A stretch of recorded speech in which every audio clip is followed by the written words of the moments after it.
Sure. Okay. Una sa lahat, maraming salamat sa Mega Review. Ito talaga yung number 1 review center ko. Hindi ko yan itatango. Kasi accessible naman yung Facebook. Ako aminado kung meron din ako ibang review centers kasi scholar din. Pero alam ni Sir Julius, alam nila, dun talaga ako nag-review sa Mega Davao face to face. At yung kasama ko dun palagi si Sir Brian De La Torre. Ever since college pa lang, alam ko na yung Mega Review.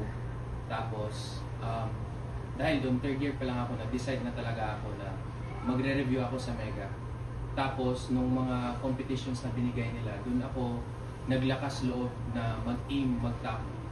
Tapos, ayun, pagpasok ko sa Mega Review, mangha-mangha talaga ako sa kanilang online portal at saka kanilang flow. Nagustuhan ko talaga yung flow nila na math, PSAT, at saka HGE. Kasi relatively sa tatlong subjects, math talaga yung weakness ko. Tapos maganda na early on, dun nadidiscuss yung math kasi magagamit mo talaga onwards sa PSAT at saka sa HGE. So, I'm gonna keep this short. Maraming salamat sa Mega Review dahil sa inyo nag-top ako. I cannot go into the details. Nung nangyari sa board exam, alam naman natin na napaka-sensitive ang pagiging top-notcher. One mistake lang, pwede ka nang mawala sa top 10. So yung lahat ng modules na binigay ng Mega, on point talaga.